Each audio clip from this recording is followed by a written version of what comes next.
বলবে, লোকে চুপ থাকলেও বলবে, লোকে বকবক করলেও বলবে, লোকে বোঝাতে গেলেও বলবে, লোকে হাসলেও বলবে, লোকে কাঁদলেও বলবে, লোকে বলবে। বাট লোকের কথায় কি যায় আসে বলুন তো? সবসময় মনে রাখবেন যে আপনি যে কাজটা করছেন সেটা কতটুকুন যুক্তিযুক্ত বা কতটুকুন মন দিয়ে করছেন। আপনার যদি কাজের প্রতি স্থিরতা থাকে, ধৈর্য থাকে, অপেক্ষা থাকে, তাহলে কেউ কোনো দিনও আপনাকে লক্ষ্যভ্রষ্ট করতে পারবে না। এবার আসে সমালোচকদের কথায়। সমালোচনা সমাজের সব জায়গায় থাকবে।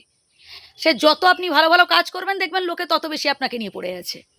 আপনি 10 দিন না খেয়ে থাকুন না, কেউ আপনার খোঁজ খবর নিচ্ছে না, তো কেউ এসে জিজ্ঞেসও পর্যন্ত করবে না যে ভাই তুই খেয়েছিস। কিন্তু দেখবেন আপনি ভালো কোনো কাজ করার কথা ভাবুন, লোকে পেছনে ঠিক লেগে পড়েছে, বদনাম করছে, কটু কথা বলছে, ক্যারেক্টার নিয়ে প্রশ্ন তুলবে। বাদ দেন, ওদের ইগনোর করতে থাকুন। যত বেশি আপনার সমালোচনা করবে তত বেশি আপনি নিজেকে আরও নিখুঁত করে তুলতে পারবেন। হ্যাঁ, কেউ কেউ দেখবেন একবার চেষ্টা করেই জীবনে সফল হয়ে যায়, আবার কারোর দেখবেন সফলতা অর্জন করতে অনেকটা সময় লেগে যায়। আমি বলবো সময় লাগুক, তাও চেষ্টা করুন, সময় লাগুক। মনের জোর বাড়াতে হবে ভাই। জীবনে ভালো কিছু পেতে গেলে না অনেক কিছু দিতে হয়, আর সেই দেওয়ার মধ্যে থাকে ত্যাগ, ধৈর্য, অপেক্ষার সময়। আর এই 3টে জিনিস যদি আপনার মধ্যে থাকে, দেখবেন আপনি একদিন ঠিক জীবনে জিততে পারবেন।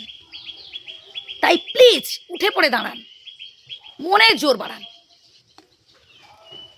আর কে নিন্দা করছে, কে কটু কটু কথা বলছে, কে ডিমোটিভেট করছে আমাকে, এসব ভাববেন না। গুরুত্ব দিন সেই মানুষটাকে যে আসলে আপনাকে গুরুত্ব দেয়। ভালোবাসুন তো সেই মানুষটাকে যে আসলে আপনার ভালোবাসার মর্যাদা দিতে জানে। কিন্তু যে বা যারা আসলে আপনাকে পাত্তা দেয় না, পছন্দ করেন না, কেন পড়ে আছেন তাদের পেছনে? কেন পড়ে আছেন? কেন ভাবছেন তাদের নিয়ে?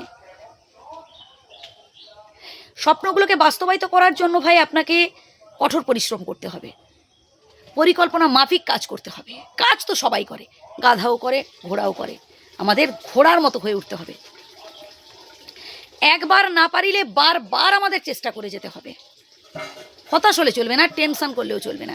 বা আমরা অনেকে ভাবি না যে আমার দ্বারা সম্ভব নয়, আমি ছেড়েই দেব। আমি বলবো এটা হচ্ছে সবথেকে বড় ভুল আপনার।